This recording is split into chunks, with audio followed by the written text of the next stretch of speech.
ముందుగా ఏపీ పోలీసుల మరో అరాచకం జర్నలిస్టుల మీద ఎందుకు పడుతున్నారండి వీళ్ళు? ఈ డైవర్షనా లేకపోతే ఏంటి అసలు ఈ గొడవ? మొన్న అట్లాగే నాగేశ్వర గారి మీద చూసాము, ఇంకా రకరకాలుగా.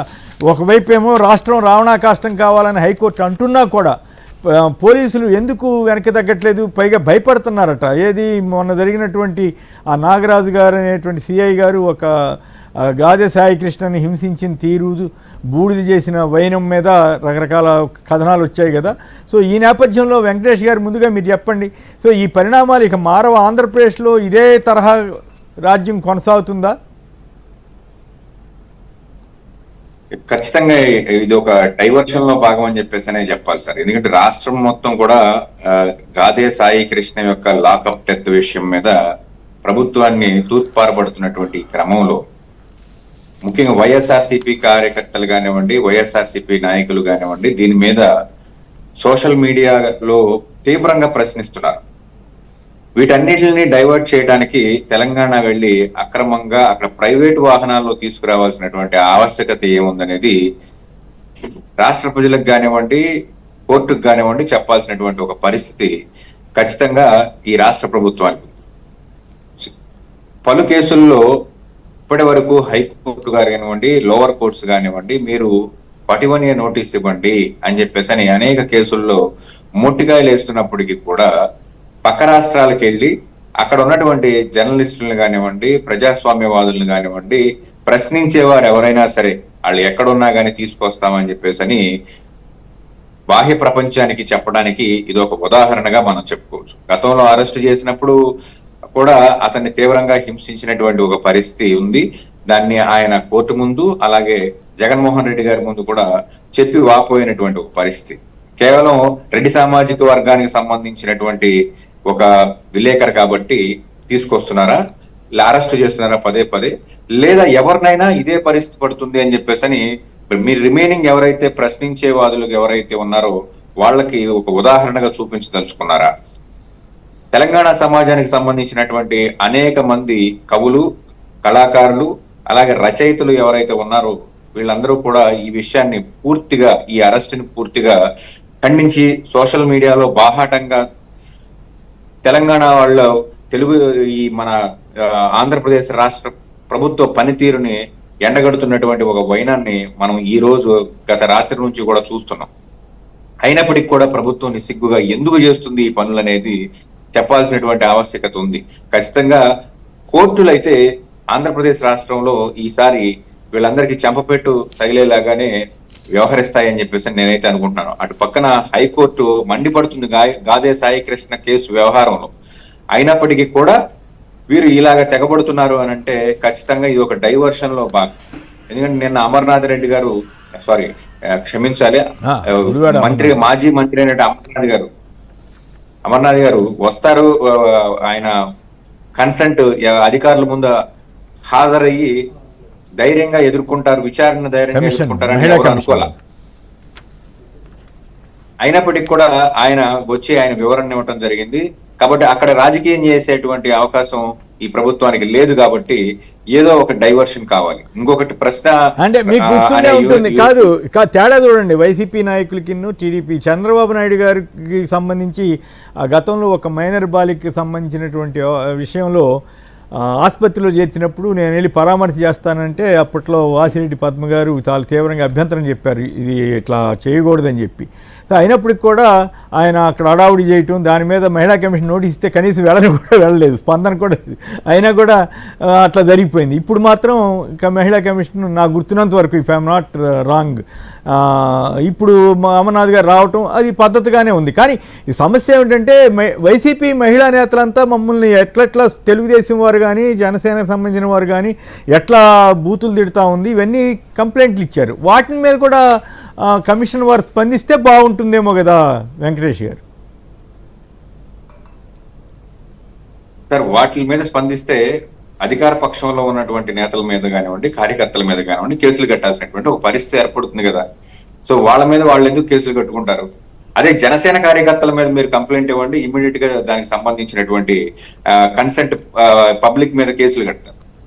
నేను వాళ్ళ నాయకుడు వాళ్ళని పట్టించుకోడు కాబట్టి ఖచ్చితంగా వాళ్ళ మీద కేసులు కట్టడం, విచారణలు పిలవటం, ఇలాంటి కార్యక్రమాలు అయితే సక్సెస్ఫుల్ గా చేసి దాన్ని ప్రజాస్వామ్యంలో ప్రజలకు చూపిస్తారు, మేము చట్టాన్ని సక్రమంగా ముందుకు తీసుకెళ్తున్నామని చెప్పేసి. కానీ సొంత పార్టీ నేతల మీద ఇటువంటి కంప్లైంట్స్ వచ్చినా, ఎటువంటి వ్యాఖ్యలు చేసినా వాళ్ళు ముందుకు తీసుకెళ్లేటువంటి పరిస్థితి కనపడట్లేదు.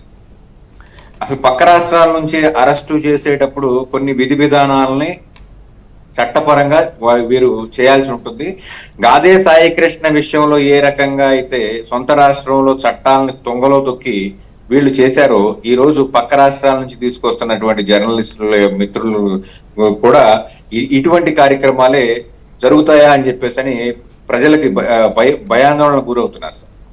రైట్. నాగార్జున గారు చెప్పండి, రాష్ట్రం రావణాకాష్టం కావాలని చంద్రబాబు ప్రభుత్వంపై నిప్పులు చెరిగిన హైకోర్టు, మరోవైపు కేవీ రెడ్డి గారిని తెలంగాణ జర్నలిస్టులను అరెస్ట్ చేసిన వైనం, సో ఏపీలో పోలీసులు మరో అరాచకం, సాయి కృష్ణ కేసు నడుస్తూనే ఉంది. సో వీటన్నిటి మీద మీ విశ్లేషణ చెప్పండి.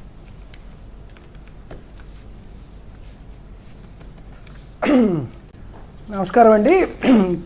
తెలంగాణకు సంబంధించినటువంటి జర్నలిస్టు కేవీ రెడ్డి గారిని అరెస్ట్ చేయడం నిజంగా దుర్మార్గమైనటువంటి చర్య.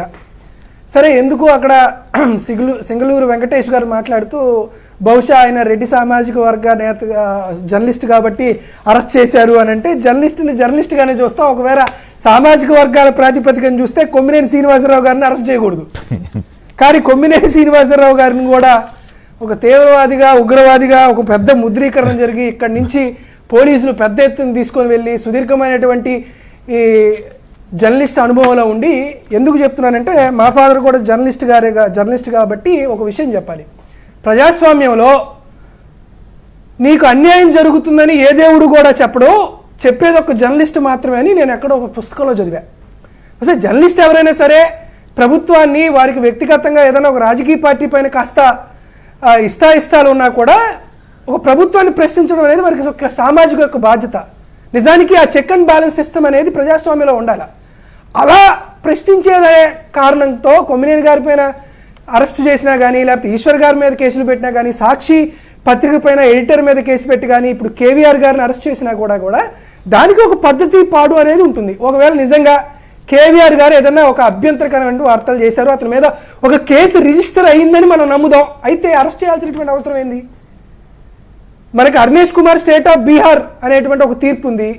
ఈ తీర్పు ఏం చెబుతుంది? 7 సంవత్సరాల కంటే తక్కువ శిక్ష పడేటువంటి కేసులో అరెస్ట్ అనేది మ్యాండేటరీ కాదు అని చెప్పింది కదా.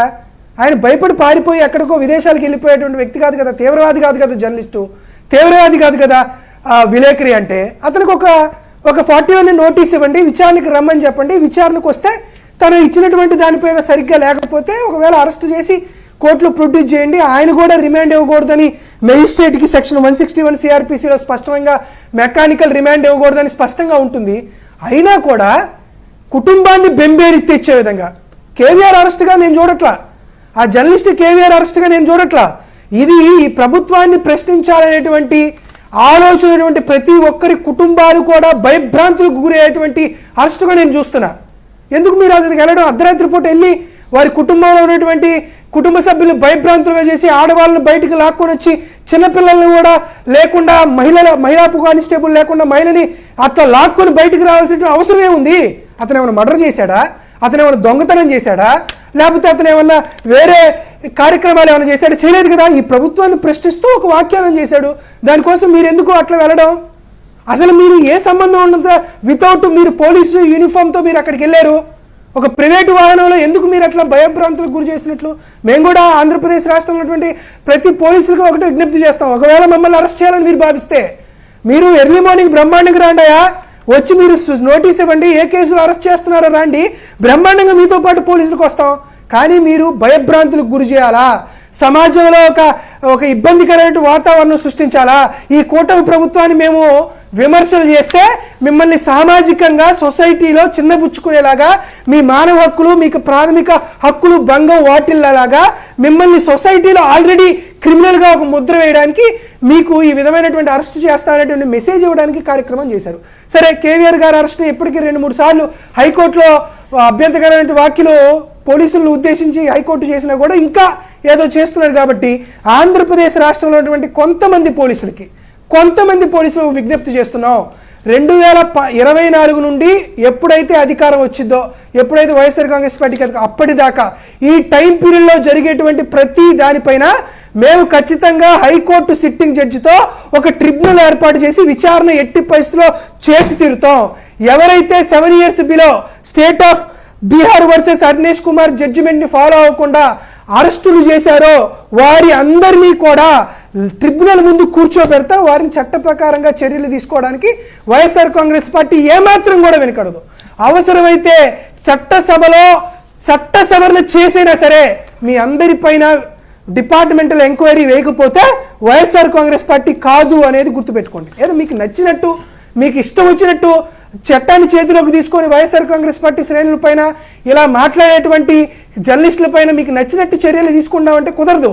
ఇది మీ అయ్యే జాగీరో లేకపోతే మీకు సంబంధించినటువంటి ప్రైవేట్ సైన్యం కాదు పోలీసులు అంటే. మీకు నచ్చినట్టు మీ ఇష్టారీతిన ఎవరిని పడితే వారిని అరెస్ట్ చేస్తాం, వారందరినీ తీసుకొని వెళ్ళి 3rd degree చేసుకుంటామంటే అసలుకి బ్రిటిష్ పరిపాలనలో కూడా ఈ విధమైనటువంటి కారణాలు జరగల. కాబట్టి ఎందుకు సుప్రీంకోర్టు కొన్ని గైడ్ లైన్స్ ఇస్తుంది, ఎందుకు ఈ విధంగా కార్యక్రమాలు చేస్తున్నారో అర్థం కావట్లేదు. కేవీఆర్ గారిని అరెస్ట్ చేసి తీసుకెళ్లి ఏం చేస్తారు, దాడులు చేస్తారా, దౌర్జన్యాలు చేస్తారా? కాబట్టి ఇటువంటి అనైతిక కార్యక్రమాలు చేయకుండా ఉండేదానికి ఇకనైనా పోలీసులు దృష్టి సారించాలని మనస్ఫూర్తిగా కోరుకుంటున్నాం. మరోవైపు హైకోర్టు రాష్ట్రం రావణాకాష్టం కావాలా అని చెప్పి తీవ్రంగా వ్యాఖ్యానించినట్లుగా కూడా వార్త వచ్చింది కదా నాగార్జున మిత్రమా. మీరు అన్నట్లు జర్నలిస్టులైనా ఎవరినైనా సరే కులం ప్రాతిపదికంగా కూడా ప్రశ్నిస్తేనే వాళ్ళు ఎక్కువగా అది కేసులు పెట్టడం ఇవన్నీ చేస్తున్నారనేటువంటి విమర్శ అయితే వస్తున్నమాట వాస్తవం. కొమ్మినేని గారు మీకు ఒక చిన్న విషయం చెప్తాను సార్. ఇప్పుడు సభ్యత, సంస్కారం, మర్యాద, గౌరవం అనేది ఎవరో చెబితే నేర్చుకునేది కాదు. అది మనుషులకైనా వ్యవస్థలకైనా. ఇప్పటికీ ఈరోజు రాష్ట్రాన్ని రావణ కాష్టం చేస్తున్నారని హైకోర్టు న్యాయమూర్తులు కానీ లేకపోతే గౌరవ హైకోర్టు కానీ ఈ ఒక్కరోజు కాదు పోలీస్ వ్యవస్థకు చెప్పింది. ఇప్పటికీ ఈ 26 నెలల కాలంలో కొన్ని 10 సార్లు పోలీస్ వ్యవస్థకి, డీజీపీకి, ఇక్కడ ఉన్నటువంటి స్టేషన్ హౌస్ ఆఫీసర్లకి కొన్ని 100 సార్లు చెప్తున్నాయి. ఆఖరికి హైకోర్టు ప్రధాన న్యాయమూర్తుల్ని హెబియస్ కార్పస్ పిటిషన్లో కూడా వారిని పక్కదారి పట్టించేటట్లు అబద్ధాలు, అసత్యాలు వల్ల వేస్తూ అఫిడవిట్ వేస్తున్నారు ఈ అడ్వకేట్ జనరల్ కానీ ఇక్కడ ఉన్నటువంటి ప్రభుత్వ న్యాయవాదులు కానీ. ఏం చేయగలుగుతారు సార్? హైకోర్టు కూడా నిస్సహాయ స్థితికి వెళ్ళేటువంటి పరిస్థితి నేర్కొంది. మనం చూస్తున్నాం సాయి కృష్ణ గారికి సంబంధించినటువంటి హెబియస్ కార్పస్ పిటిషన్, గంగప్పకు సంబంధించినటువంటి హెబియస్ కార్పస్ పిటిషన్ నేరుగా హైకోర్టుకే తప్పుడు సమాచారం ఇస్తూ హైకోర్టునే తప్పుదోవ పట్టించే స్థాయికి ఆంధ్రప్రదేశ్లో ఉన్నటువంటి పోలీసు వ్యవస్థ వెళ్ళేటువంటి పరిస్థితి ఉంది. మరి ఎన్నిసార్లు వాళ్ళు నెత్తి నోరు బాదుకొని అయ్యా ఇట్లా కాదయ్యా, భారతదేశంలో ఆంధ్రప్రదేశ్ కూడా ఒక అంతర్భాగం, ఆంధ్రప్రదేశ్లో పౌరులకు కూడా ప్రాథమిక హక్కులు ఉన్నాయి, వారికి సంబంధించిన విధి విధానాలు ఉన్నాయి, వారి మానవ హక్కుల్ని కలగజేసుకోవడం కోసం వివిధ చట్టాలు, వివిధ స్థానాలు, వివిధ వ్యవహారాలు ఉన్నాయి, వాటన్నిటిని మీరు తప్పుదో తెచ్చి తుంగలో దొక్కిచ్చి ఇటువంటి కార్యక్రమాలు చేయొద్దా అని హైకోర్టు కొన్ని 100 సార్లు మొక్కుంది. అయినా ఏమన్నా ఉంటుందా సార్? ఈరోజు ఎవరైనా ఒక వ్యాఖ్యానాలు చేస్తే ఇది ప్రభుత్వానికి సంబంధించినటువంటి ఇబ్బందికర పరిస్థితులు ఉంటే దాని మీద డిఎస్పీ స్థాయిలో ఒక ఎంక్వైరీ జరగాలి. ఎంక్వైరీ జరిగిన తర్వాత దాని మీద కమిటీ చేయాలి, కమిటీ ఒక రిపోర్ట్ చేయాలి, రిపోర్ట్ వచ్చిన తర్వాత కేసు కట్టాలి, దీనికి సంబంధించి 3 వారాలు గడువు ఉంటుంది అంటే ఎవరన్నా పట్టించుకుంటున్నారు సార్? 11 కేసులు పెడుతున్నారు. నా మీద ఇప్పుడు 11 కేసులు పెట్టారు. నిన్న రామోజీరావు గారు వాళ్ళ అబ్బాయి ఈనాడు కిరణ్ గారు పంచాయతీ నిధులు ఇంకా కేంద్ర పంచాయతీరాజ్ శాఖ విడుదల చేయలేదు అని పెద్ద వ్యాసం రాశారు. రామోజీ గారి కిరణ్ గారి పైన ఏమాత్రం కేసు పెట్టరు, కానీ నాగార్జున యాదవ్ చెప్తే నా మీద 4 కేసులు పెట్టారు. కారణం ఏంటి? మేము బలహీనలో, మేము అధికారంలో లేము, మేము వ్యాఖ్యానం చేస్తేనో లేకపోతే మేము నోరెత్తితే కానీ జరగాల్సినటువంటి కార్యక్రమం జరగాలి. కిరణ్ గారికి ఒక రూలు, నాగార్జున యాదవ్ ఒక రూలు. ఒక నాగార్జున యాదవే కాదండి, ఆంధ్రప్రదేశ్ రాష్ట్ర ప్రభుత్వంలో కొన్ని వేలాది మంది పైన ఇటువంటి కేసులు పెట్టి తీవ్రమైనటువంటి ఇబ్బందులు నేర్కొనేటువంటి పరిస్థితి ఉంది.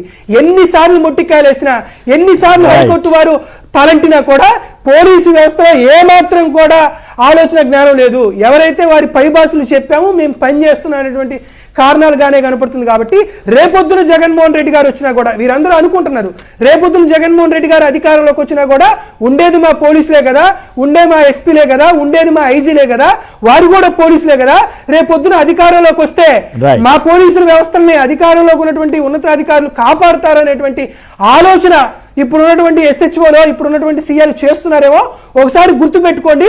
ఆంధ్రప్రదేశ్ రాష్ట్ర చరిత్రలోనే పేరొందినటువంటి PSR ఆంజనేయులు గారు లాంటి వాళ్ళని అరెస్టు చేసి జైలుకు పంపించి 16 మందిని సస్పెండ్ చేసి వీఆర్లో ఉంచినటువంటి వైఖరి కనపడుతుంది. కాబట్టి వచ్చి వైఎస్ఆర్ కాంగ్రెస్ పార్టీ వస్తే కూడా ఎవరు మంచి చేశారో ఆ పోలీసులు ఎలా గౌరవిస్తామో, ఎవరైతే చెడు చేశారో అటువంటి పోలీసు అధికారులు ఖచ్చితంగా చట్టపరమైన చర్యలు తీసుకుంటాం.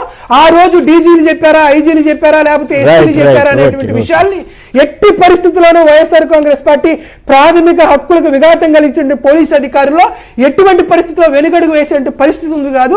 ఇది విన్నపం కాదు, హెచ్చరిక. ఈ విషయాన్ని పోలీసు అధికారులు ఏ విధంగా తీసుకున్నా కూడా వైఎస్ఆర్ కాంగ్రెస్ పార్టీ ఏ మాత్రం వెనుకడుగు. Right, okay. అయితే